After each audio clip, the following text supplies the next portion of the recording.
मित्रांनो, तुमचं सर्वांचं अपूर्णांकाचा दुसरा भाग याच्यामध्ये स्वागत आहे। आपण पहिल्या भागामध्ये अपूर्णांकामधील नियम पाहिले होते। छेद समान असताना, अंश समान असताना अपूर्णांकातील लहान मोठेपणा पाहिला होता। या व्हिडिओमध्ये देखील आपण अपूर्णांकाचा लहान मोठेपणा आणि चढता उतरता क्रम या बाबतीतच चर्चा करणार आहोत। हा कन्सेप्ट समजून घेणार आहोत। त्याच्यासाठी हा व्हिडिओ थोडासा वेगळा बनवला किंवा पार्ट वेगळा केला याचा। तर आपण समजून घेऊया। आता या ठिकाणी या अपूर्णांकातील लहान मोठेपणा ठेवायचा आहे किंवा चढता उतरता क्रम आपल्याला मांडायचा आहे। पहिल्या व्हिडिओमध्ये आपण पाहिलं होतं की त्याच्यामध्ये छेद तरी समान होता किंवा अंश तरी समान होता। मग त्या ठिकाणी नियम वापरून आपण ते गणित सॉल्व्ह करू शकतो। पण या ठिकाणी मात्र आता त्या नियमाचा काही वापर होणार नाही, कारण प्रत्येक अपूर्णांक हा वेगवेगळा आहे। म्हणजे इथं कुणाचाही अंश समान नाही, कुणाचाही छेद समान नाही। मग याच्यामध्ये आपल्याला चढता उतरता क्रम लावायचा आहे किंवा दिलेल्या 4 अपूर्णांकामध्ये सर्वात मोठा अपूर्णांक कोणता, सर्वात लहान अपूर्णांक कोणता, असे विविध प्रश्न स्पर्धा परीक्षेमध्ये आपल्याला विचारले जातात।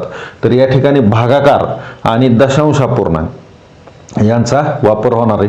दशांश अपूर्णांक हा आपला पुढचा कन्सेप्ट आहे, तरी पण या अपूर्णांकामध्ये तो आपल्याला वापरायला लागेल। याला व्यवहारी अपूर्णांक म्हटलं जातं आणि तो दुसरा जो अपूर्णांक आहे त्याला दशांश अपूर्णांक म्हटलं जातं। गणितामध्ये जे काही प्रकरण आहेत तर ते एकमेकांशी रिलेटिव्ह आहेत किंवा संबंध आहेत ते एकमेकांचे। तर आपण ते कसे येतात तर ते पाहू। आता या अपूर्णांकामध्ये लहान मोठेपणा ठरवताना दशांश अपूर्णांकाचा वापर होतोय, भागाकाराचा वापर होतोय। इकडं आपण हीच स्टेप, इकडं हेच गणित आहे तर हेच गणित दुसऱ्या पद्धतीने सोडवणार आहे। इकडं गुणाकार आणि भागाकार यांचा देखील वापर केला जाणार आहे, म्हणजे गुणाकाराचा जास्तीत जास्त वापर केला जाणार आहे। म्हणजे मला सांगायचं इतकं की गणितामध्ये बेरीज वजाबाकी गुणाकार भागाकार यांच्या क्रिया ज्यांना येतात त्यांना गणित हा सगळ्यात सोपा विषय। त्याच्यामुळं आपण ह्या क्रियांवर पण फोकस करावं अशी माझी इच्छा आहे। आता इथं या ठिकाणी पहा, आपण हे सोडवून घेऊ। इथं कुठलाही अंश समान नाही, कुठलाही छेद समान नाहीये। मग आता इथं लहान मोठेपणा ठरवताना आपण या ठिकाणी दशांश अपूर्णांकाचा वापर करणार आहे, म्हणजेच छेदाने अंशाला भाग देणार आहेत। जरी तो पूर्ण भाग बसत नसेल, निशेष भाग जात नसेल, तरी देखील आपण भाग द्यायचा आहे। तर या ठिकाणी शक्यतो 2-2 स्थळापर्यंत भाग दिला जातो पॉईंट नंतर, पण आपण या ठिकाणी पाहूया 5 आता सुरुवातीला इथं 5 7 ला भाग द्यायचा आहे। तर 5 1 5 पूर्ण रूपात जाईल भाग। आता 2 शिल्लक राहतात बाकी, म्हणून दशांशाचा वापर पॉईंट घेतला इथं। आता 2 राहिलेत, पॉईंट घेतल्यामुळं दशांश अपूर्णांकाचा वापर केल्यामुळं आता 0 आपण त्या राहिलेल्या बाकीवर घेऊ शकतो। राहिलेली जी 2 बाकी आहे त्याच्यावर 0 घेऊ। किती झाली आता 20 झाली। तर 5 ने 20 ला भाग देऊ, 5 चोक 20 पूर्ण भाग बसला। आता इथं पुढं काही भाग द्यायला संख्या शिल्लक राहिली नाही, म्हणून आपण इथं 0 वापरू शकतो। पुढचा घेऊ आता। 3 ने 4 ला भाग द्यायचा आहे। 3 1 3 आता 1 शिल्लक राहतो, म्हणजे 3 आणि 3 ने भाग दिल्यानंतर 1 शिल्लक राहतो।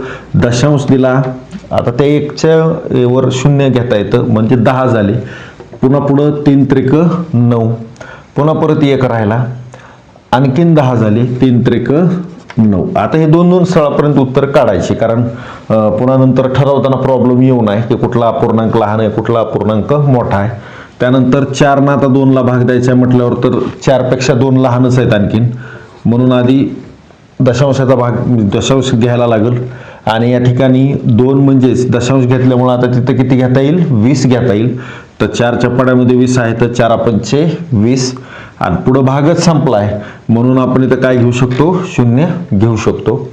त्यानंतर आता 2 न 5 ला भाग द्यायचा आहे, तर 2 दोन्ही 4, 1 राहिला, दशांश दिला, 10 झाले, 2 पंचे 10। तुमच्यासमोर प्रत्येक उदाहरण आहे मित्रांनो। तर या ठिकाणी आता आपण ठरवू शकतो की याच्यातला लहान मोठेपणा कोणता आहे। तर सुरुवातीला जर चढता क्रम लावायचा असेल तर सुरुवातीला लहान संख्या घ्यायला लागेल। लहान संख्या कोणती येईल, 2/4 येईल, कारण 0.50 ही सगळ्यात लहान आहे दिलेल्यापैकी। त्यानंतर ह्याच्यापेक्षा मोठा कोणता येईल, तर 4/3 येईल। याच्यापेक्षा मोठा कोणता येईल तर 7/5 येईल आणि याच्यापेक्षा मोठा कोणता येईल तर 5/2 येईल. हा झाला चढता क्रम लहान संख्येकडून मोठ्या संख्येकडे. उतरता क्रम लावताना याच्यापेक्षा विरुद्ध म्हणजेच 5/2, 7/5, 4/3 आणि 2/4 हे दशांश अपूर्णांकाचा वापर करून आपण लहान अपूर्णांक कोणता मोठा अपूर्णांक कोणता त्यांचा चढता क्रम आणि उतरता क्रम हे इथं या ठिकाणी बघितलं.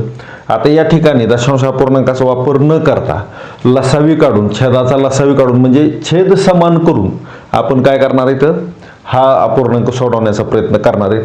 तर इथं या ठिकाणी आता 5, 3, 4, 2 ह्या संख्यांनी कुठल्या एका संख्येला भाग जाणारी अशी संख्या आहे का तर बघा, समजा जर आपण 30 घेतली तर 30ला 2 ने भाग जाईल, 3 ने भाग जाईल, 5 ने भाग जाईल, पण 4 ने भाग जात नाही 30ला. 4 7 28 आणि 4 8 32 होतं.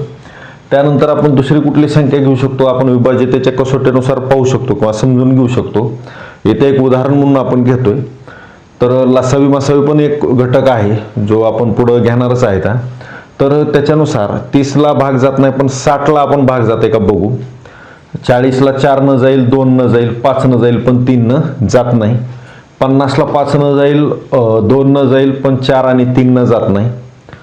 60ला 2 न जातो, 60 समसंख्या असल्यामुळं 4 नाही जातो, 3 नाही जातो आणि 5 नाही जातो. म्हणजे ह्या सगळ्या चौघांचा लसावी 60 घेऊ. म्हणजे लसावी म्हणजे लहानात लहान सामायिक म्हणजे यांनी भाग जाणारी लहानात लहान संख्या.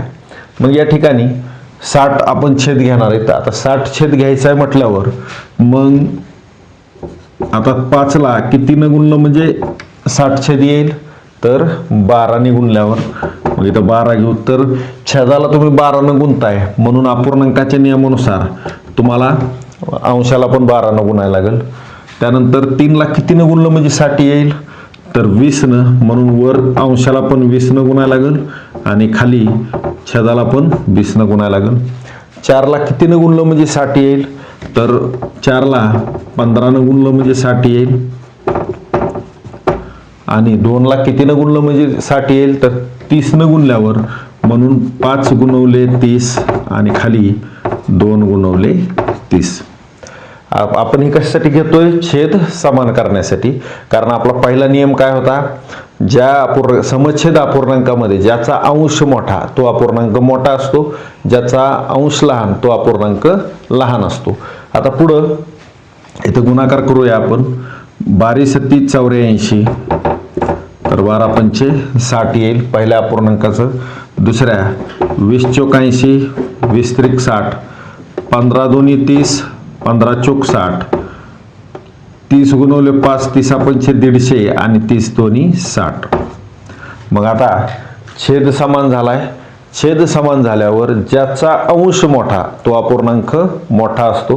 याचा अर्थ पहिला अपूर्णांक कोणता येईल मोठा 150/60 म्हणजेच 5/2 येतो.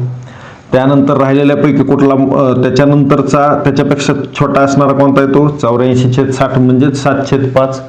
त्याच्यानंतर 80/60 म्हणजे 4/3 आणि सगळ्यात शेवटी 30/60 म्हणजेच 2/4 जो की आपण इकडे देखील पाहू शकतो.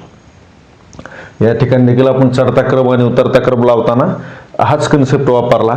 दोन्हीकडं सोडवत असताना आपण स्टेप वेगवेगळ्या वापरल्या, पण तुम्हाला जी सोपी वाटेल त्या पद्धतीनं तुम्ही काय करू शकता ह्या स्टेप वापरू शकताय. आता बऱ्याचदा आपल्याला असं वाटतं की शॉर्टकट वापरावा किंवा शॉर्टकटनं आपण गणित सोडवण्याचा प्रयत्न करावा. तर विद्यार्थी मित्र हो, एक सगळ्यात महत्त्वाचं हे आहे की शॉर्टकट कधी वापरावा ज्या वेळेला तुम्हाला बेस सगळा माहिती असेल, त्या गणिताची गुणधर्म माहिती असतील. गुणधर्म सगळी माहिती झाल्यानंतरच आपण शॉर्टकट व्यवस्थित वापरू शकतो आणि तो शॉर्टकट चुकणार नाही. त्यासाठी तुम्हाला आधी सुरुवातीला त्याचे लहान लहान गुणधर्म माहीत असले पाहिजेत आणि एकदा गुणधर्म माहीत झाले, प्रॉपर्टीज माहीत झाल्या की मग मात्र गणित कुठेही कधीही चुकणार नाही. थोडासा त्रास होईल त्याच्यामध्ये समजून घेताना, पण एकदा समजलं की ते परफेक्टच समजणार आहे. आणि शॉर्टकट वापरताना तुम्ही वापरून पहा प्रत्येक गणितासाठी, तर त्याच्यामध्ये असा नंतर गोंधळ उडतो की कुठल्या गणितासाठी किंवा कुठल्या प्रकारासाठी कुठला शॉर्टकट वापरायचा हेच आपल्या लक्षात राहत नाही. त्याच्यामुळं शॉर्टकट नक्की वापरू आपण, पण त्याच्या अगोदर सुरुवातीला सगळे गुणधर्म काय करूया, समजून घेऊया. आय होप तुम्हाला हा व्हिडिओ समजलाच असेल. आपण आता पुढच्या भागामध्ये अपूर्णांकाचे बेरीज, वजाबाकी, गुणाकार, भागाकार या मूलभूत क्रियांचा अभ्यास करणार आहोत. तोपर्यंत तुम्ही सर्वजण अभ्यास करा आणि जास्तीत जास्त गणित समजून घेण्याचा प्रयत्न करा की जेणेकरून तुम्हाला आणखीन स्पर्धा परीक्षा देताना सोपं जाईल. छानपणे तुम्ही अभ्यास करा. धन्यवाद.